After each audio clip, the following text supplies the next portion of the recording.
Good morning. Thank you for coming. I'm Monika Jones. I'm the founder of the Pediatric Epilepsy Surgery Alliance, and I'm going to be moderating the sessions today, and I thought it might be a good idea for me to talk for a little bit about when to even start thinking about epilepsy surgery for your child. So I snuck into the sessions today for the first one. There are only a few of us in here, so please feel free to raise your hands at any time if you want to ask a question. We don't necessarily have to wait until the end for Q&A. This is my son Henry. He had his first epilepsy surgery when he was 3 months old. He was born with a massive unilateral brain malformation that caused him to have hundreds of seizures since birth. Hello. And we knew pretty early on that he would have to have a specific type of epilepsy surgery called a hemispherectomy, which is either removing or disconnecting half of the entire brain. So this is really what drove me to start the organization I run. We want to help parents understand when it's time to consider surgery and to provide you with guidance throughout that surgical evaluation process, the decision making, and understand the outcomes postoperatively and help your children reach their full potential.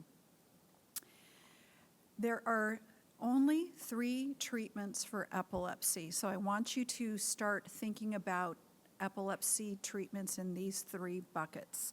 The first, all of us are familiar with in this room, is medication. So that is the first bucket, the first toolbox that your neurologist, your child neurologist, will discuss with you. The second treatment toolbox is surgery.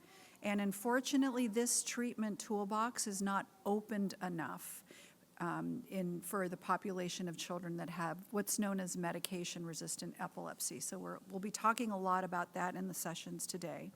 And the third is diet. You've all heard of the ketogenic diet.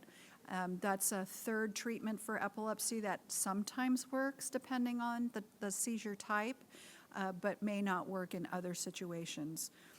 So always think about treatments in the exploring all 3, most especially the second one. We'll talk about when it's right to do that. For a very long time, epilepsy was considered a last resort, the final thing that you should do when seeking treatment for your child. That is a very outdated notion, very, very outdated notion. So take that out of your mind.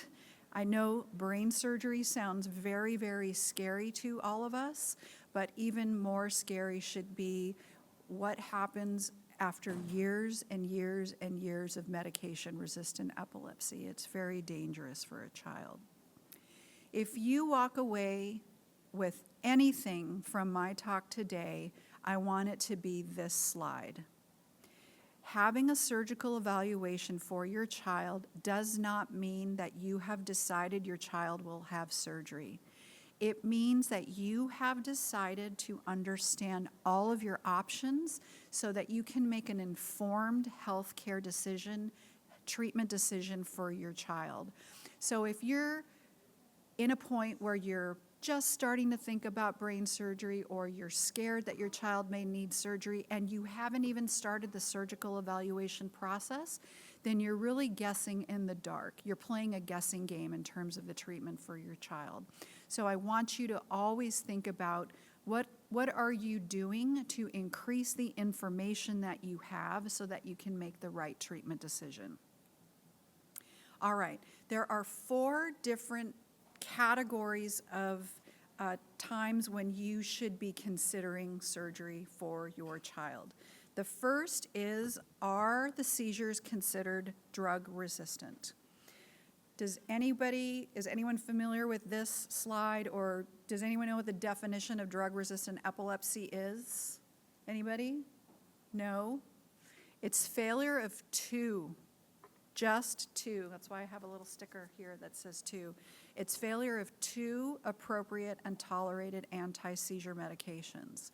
So there was a really famous study published in 2010 by a neurologist in Australia where he looked at the chances of seizure control after dosing various medications. So 47% of children will have seizure control after the first medication. There's new research now showing that children with cortical dysplasia, 93% of them will have drug resistance, period. So after failure of that first medication, if your child has cortical dysplasia, which is a small malformation in the brain, you have to start thinking about epilepsy surgery and going down that path. The second medication, another 13% of children will have seizure control. Once you've failed those two, this is when you ask for a surgical evaluation. This is not me saying this to you as a mom, as a parent. This is what the research says. This is one of many papers that were published that says the rule is 2. So if a neurologist is now tacking on a third, a fourth, a fifth medication without even bringing up surgery, then they're going against these guidelines that have been discussed and published time after time in this space. Once you've had 2, this is when you have to ask for a surgical evaluation, because the chances of having seizure control with a third medication drop down to like 4%, and that fourth medication drops down to almost 0%. So we're not saying have surgery at this point. We're saying this is when you ask for the surgical evaluation. This was just published by the International League Against Epilepsy, which is the very well-regarded international organization of experts. And all you need to know from this is that they said every patient, no matter the age, so whether they're 2 weeks old or whether they're 90 years old, is supposed to be referred for surgical evaluation when? As soon as they're drug resistant. As soon as they're drug resistant. Unfortunately, that is not happening. There are risks with drug-resistant seizures. If you've been in this space for a long time, you've seen what happens when a child has drug-resistant epilepsy. They can have brain dysfunction, psychiatric challenges, cognitive, behavioral challenges. You might see development slowing down or regressing, and it can cause brain damage. We know that there can be a reduction in overall volume of the brain. You can have damage to the hippocampus. And the really scary thing about drug-resistant epilepsy is you can have a phenomenon known as kindling, where the epileptic part of the brain starts to teach the good parts of the brain how to have seizures. And this is why you want to get a child to surgical evaluation as soon as possible, because you don't want the brain to start to learn how to have seizures in a part that is otherwise safe and healthy. This is a study that came out last year. It was over 18,000 children with drug-resistant seizures. We have a lot of this information over at our booth, which is right outside the door. 18,000 is a lot of children in a study. So a lot of the research papers that are talked about in conferences like this might have 50, 100, 150 kids. This is 18,000 children with drug-resistant seizures. They looked at the 10-year survival rate in these children and found that the kids who were on medication alone had an 89% survival rate. When the children had vagus nerve stimulation with medication, that jumped up to 92%. And the children that had some type of a cranial brain surgery, meaning they had to remove part of the skull to perform the surgery, their survival rate jumps to 98% after 10 years. That is a massive jump, 89% to 98%. Clearly, that's a better statistic. They found that you reduced a child's chances of dying from epilepsy by 83% over 10 years, and 35% if they had a vagus nerve stimulator. So 83% if they had brain surgery, 35% if they had a vagus nerve stimulation. So these are frightening statistics. Yes, we're showing improvement, but look at how dangerous it is to live a lifetime of drug-resistant seizures. So this is why we want you to get your children to surgical evaluation as soon as possible. So I told you the first time you think about surgery is if your child's seizures are drug-resistant. What if your child is still trying medication, but they have a condition that we know will probably be drug-resistant? So again, this is not me talking, this is the research papers. These are the conditions that we know are likely going to be drug resistant. So polymicrogyria is too many folds, very small folds in the brain. Cortical dysplasia is malformations of the neurons.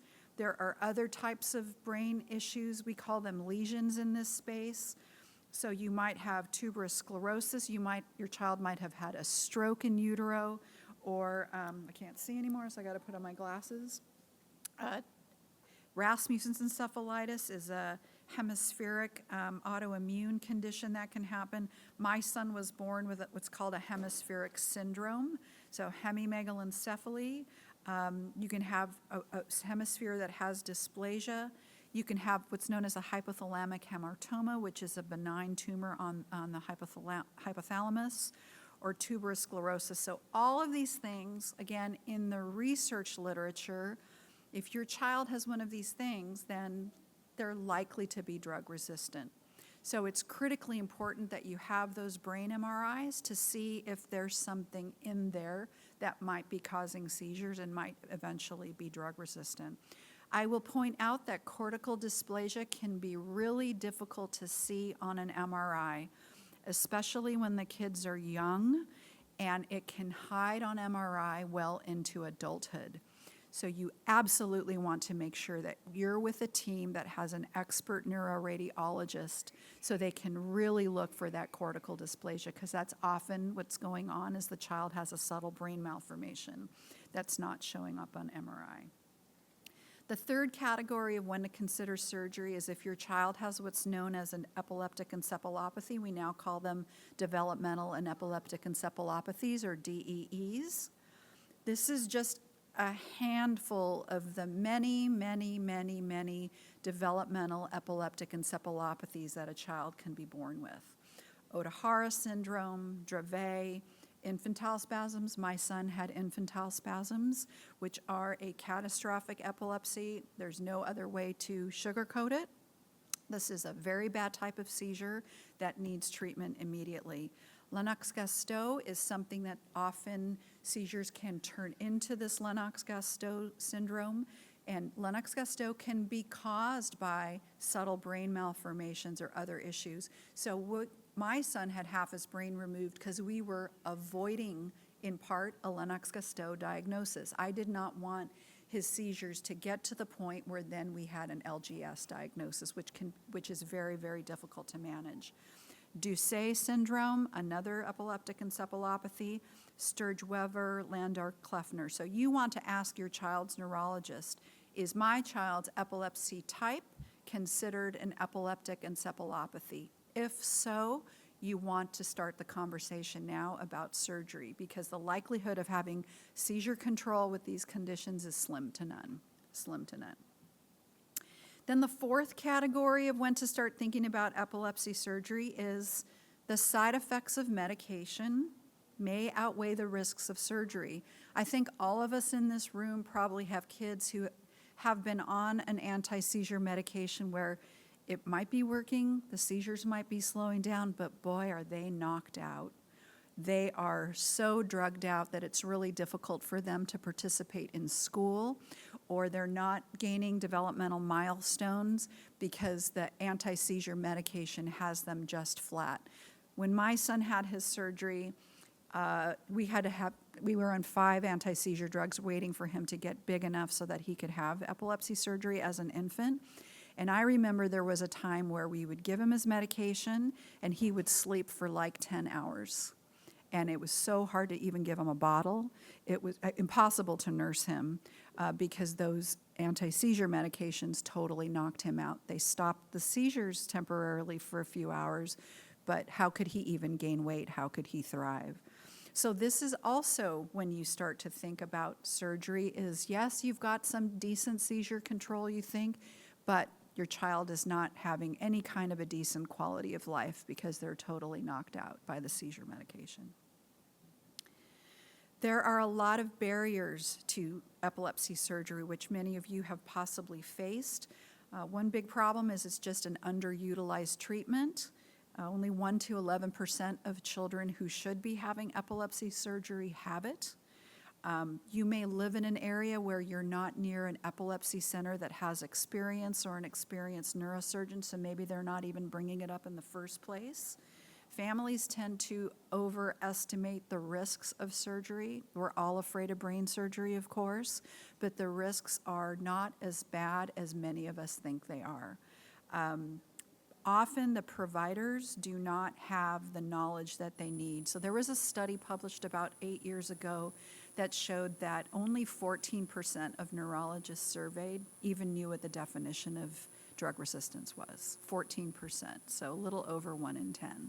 So if you're with a neurologist that doesn't know that the definition is 2 failed drugs, then of course you're going to be getting more and more medication. A lot of us think of epilepsy as just a medical disease. So remember when I said you've got to open the 3 toolboxes? We think of only the medicine toolbox when we think about epilepsy without ever thinking about opening up that surgery toolbox, looking around in there to see which tool might help. We overestimate the risks of surgery. There's generally a very low complication rate at something like 4%.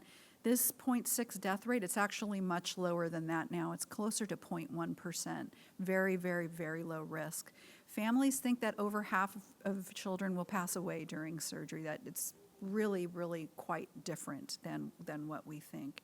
And we tend to underestimate what the risks are of a lifetime of drug-resistant epilepsy. So we're always thinking about how scared we are of surgery, and we're not looking down the road 10, 20 years of a lifetime of drug-resistant epilepsy is really very dangerous. It's very dangerous. Does anybody have any questions so far? Totally depressing subject, I understand. Not fun at all for 10 in the morning. No? A lot of social barriers. I won't get into this too much, but if you're wealthier, if you're more well-educated, you're going to get to epilepsy surgery faster. The more well-educated the parents are, the quicker the child gets to surgery. Parents that have lower educational attainment will have a longer delay to surgery. Insurance, unfortunately, if you're on public insurance, you may get to surgery much longer than on private insurance. Travel costs are not covered, so if you need to travel to an epilepsy center for a surgical evaluation, generally your insurance may not cover that, so that can be a massive barrier. Just so you know, we do offer a $1,000 scholarship to families. If you need to go more than 50 miles from your home for a surgical evaluation, we'll give you up to $1,000 so you can pay for the airfare, the hotel, and all the other things that you need so your child can get an epilepsy surgery evaluation. And then there are, unfortunately, racial disparities as well to getting to epilepsy surgery. So when you start thinking about epilepsy surgery, you want to make sure you define the goal of the surgery. So you'll hear surgeons today talking about curative epilepsy surgeries. So these are surgeries where the goal is 0 seizures.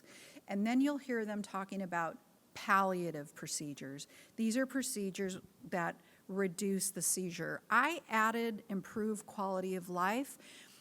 Palliative, I don't like that word. A lot of us don't like that word. When I think of palliative, both of my parents were on hospice care, and we talked a lot about palliative treatments for pain, that kind of thing, before they passed away. I think most of us think of palliative as giving up hope, throwing in the towel, right? And just doing something to keep your child comfortable. But palliative, for many of our children, means reducing that seizure burden, those daily seizures, those weekly seizures, those tonic-clonics, so that they have an improved quality of life. So you may not get to 0 seizures, but you may get those seizures down enough so that their quality of life improves. Epilepsy surgery may not get you totally off medication, and it doesn't guarantee what the outside world would think of a normal outcome. It may have side effects, and these are all things that you have to discuss with the team. I like to measure epilepsy surgery by its worth itness. So somebody asked me once, I was at one of those ladies' night out type parties in my neighborhood, and a woman there said to me, "Oh, you're the woman that has the son that gets on the yellow school bus in the morning." I said, yeah, that's me. So she asked me about him, and I said, well, he had to have half his brain removed when he was 3 months old. And she just looked at me and she goes, gosh, I hope that was worth it. And no one had ever asked me that. Nobody had ever said, was it worth it? And I thought to myself, well, I can see how to the outside world, maybe it wouldn't appear to be worth it, but for us, it was worth it because my son would not have been alive today if we hadn't done that procedure. So when you start to have conversations with your team about surgery, don't think of it as 0 seizures versus palliative. Think of this as what is going to be worth it to you as a family when you're outside on the other side. Do you want 0 seizures? Do you want rare seizures? Do you want what's known as worthwhile improvement? I think this is kind of funny, so this is like a well-known outcome scale. Worthwhile improvement to you is going to be different than worthwhile improvement to you, which is going to be different than worthwhile improvement to you. This is very subjective. My friend Amber's son had epilepsy surgery that did not result in seizure freedom, but he was able to get rid of his G-tube and is now able to stand in a stander. Now, what does that mean for him? He can now use an eye gaze device. Whereas before, he could not do any of these things. Now he can stand on a stander and is now communicating with an eye gaze device. So again, to the outside world, that might seem like it's not worth it because he's not at 0 seizures, but for that family, it was worth it because now he can communicate with them. So try to kind of shift your mindset to this worth it, not worth it frame of thought. We get asked this all the time. Where should you go for epilepsy surgery? The first thing you want to do is go to the NAEC's website. This is the National Association of Epilepsy Centers. This is the trade association that designates whether a facility is a level 3 or a level 4 epilepsy center. Level 4 is the highest level of care. But I'm going to give you a really dirty secret right now. Expertise varies from level 4 center to level 4 center. So you're going to have to ask some really difficult questions of that team because they may be a level 4 center according to this website, but maybe they just lost their neurosurgeon. Or they're a level 4 center, but they just got their designation. What does that mean? It might not mean anything. They might have a rock star team that just opened up that facility. So you have to ask some really hard questions here. When you're choosing that institution, you want to make sure they have a neurologist, obviously an epileptologist. All of our kids should be seen by an epileptologist. A fellowship-trained epilepsy surgeon is preferred. So again, you want to ask where they studied. But we know a lot of epilepsy surgeons that are not fellowship-trained that are extremely good. So again, you want to ask them if they've published. You want to ask them how long they've been performing epilepsy surgery. You want to ask them when was the last time you performed this type of procedure on a child. You really want to look at expertise if your child is a baby, an infant, or a toddler, because little children are not little adults. So the smaller the child, the younger the child, the more expertise you're going to need from that team. I don't know what just happened here. Oh.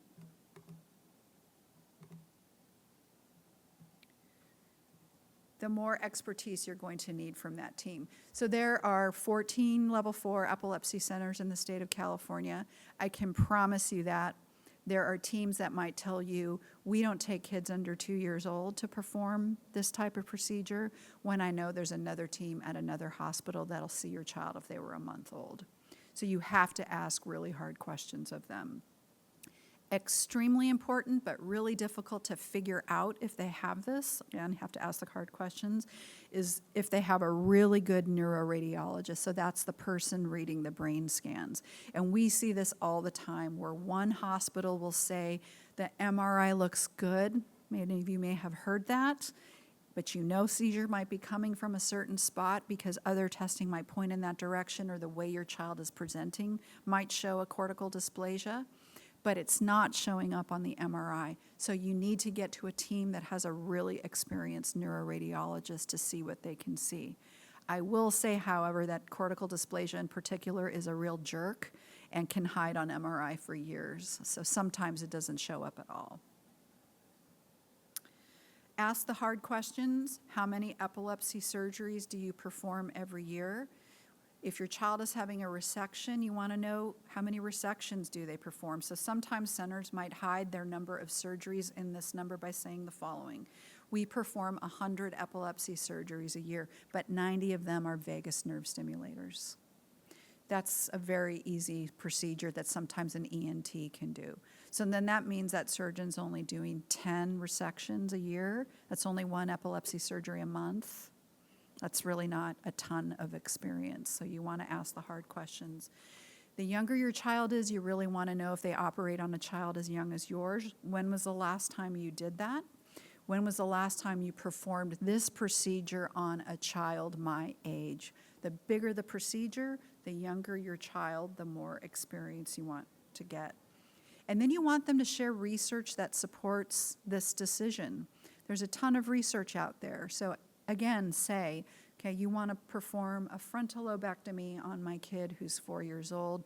Show me the data, show me the paper that supports making this decision, and have them print that out for you. You'll know if you start to get pushback. You'll be able to feel that energy in the room when you're talking to the doctor. And if you're feeling pushback, I will say go with your gut. That might not be the right team for you. Yeah. Any questions yet? Everybody's really quiet. Go ahead. Just go back to what you said about the neuroradiologist and the MRI. That might be a very specific skill. What about EEG? Is that also in the talent area there in terms of Yeah, I mean, down to the talent of the technician that's gluing the leads on in the first place, and then the number of arrays that they're using, so the number of leads. You might need a more dense array, so a lot more leads placed on. If the technician is, not trained enough or in a rush and didn't place one of those leads in the right place, then you may have a problem.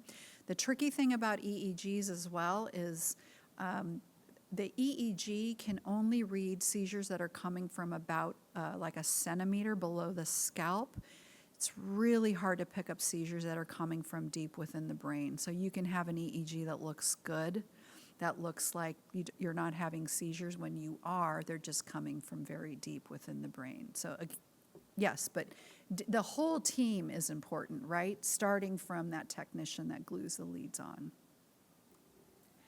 Anybody else? No? Yeah.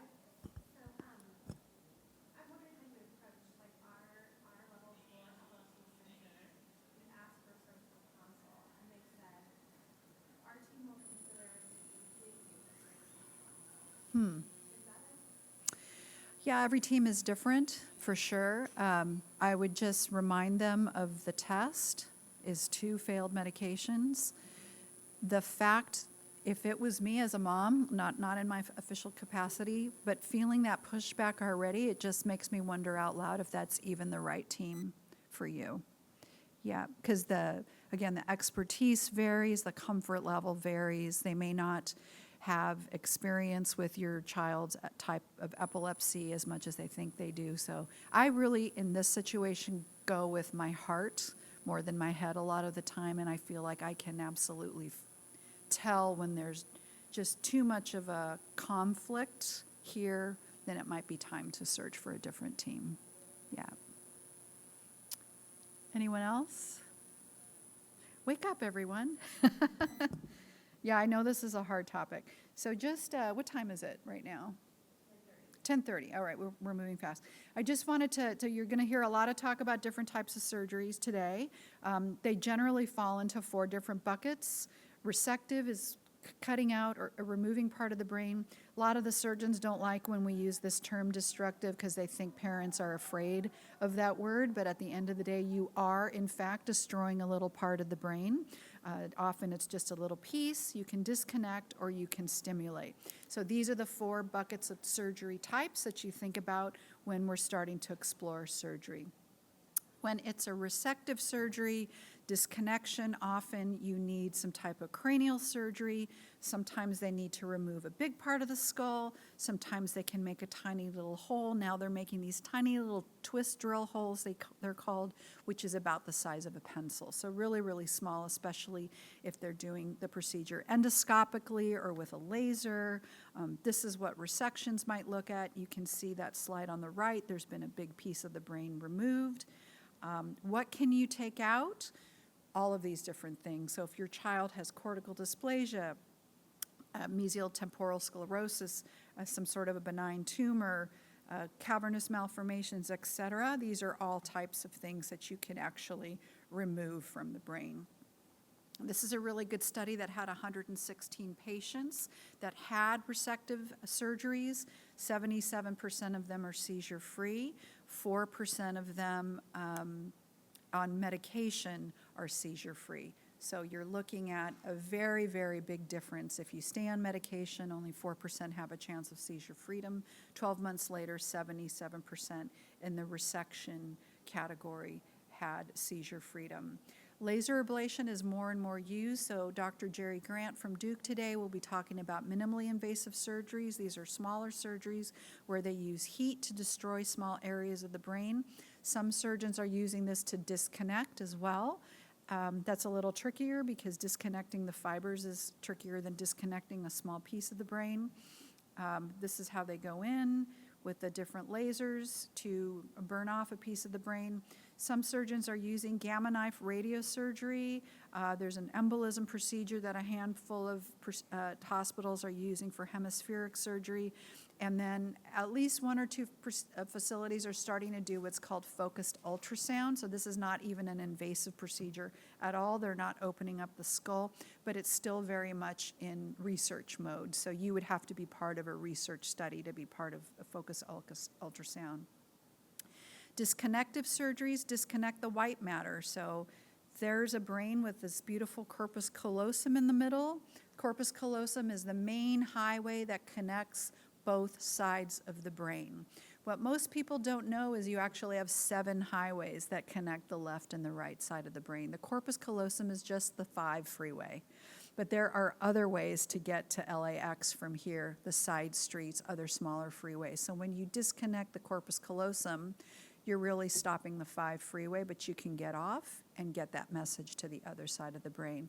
This procedure is really successful when you sever the corpus callosum for tonic-clonic. So if your child is having these big atonics, tonic-clonic procedures, that's where we find success. Here in the middle is other connections in the brain. So the brain is connected across 7 different ways, but it's also connected from side to side. So there might be a procedure where maybe the seizures are starting in the front.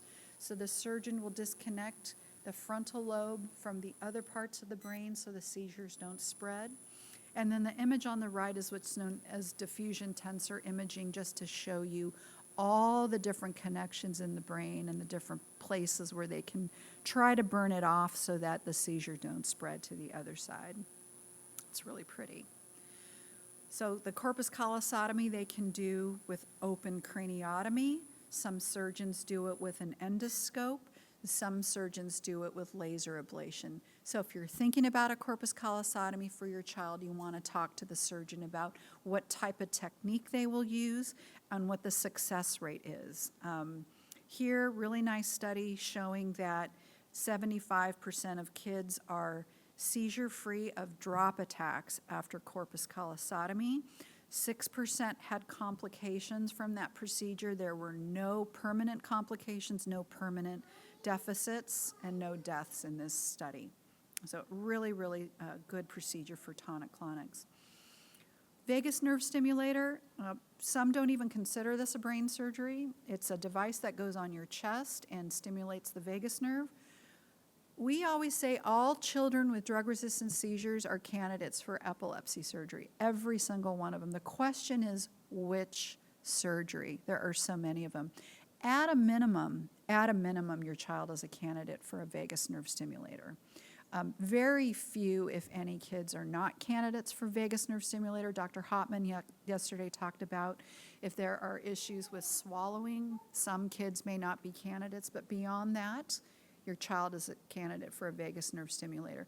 So if you're too frightened to do a brain surgery, or if one of the resections you're not a candidate for, you've been to a good team, think about a vagus nerve stimulator. We have some families that put in a vagus nerve stimulator for a year so that they can see what happens before they really start to think about the resections. Just be careful there, because some of us have conditions like my son that a vagus nerve stimulator would have done very little to reduce his seizure burden. So while your knee-jerk reaction might be, I'm going to start with a vagus nerve stimulator, really think about it. Talk to the doctor, because there may be another procedure that's really going to give you a better chance of seizure control. Responsive neurostimulator, that's a new device that goes in the skull. It's technically not approved in pediatrics, but a lot of surgeons are using it. We had dinner with a few of them the other night, and a handful of them are going as young as 4 years old.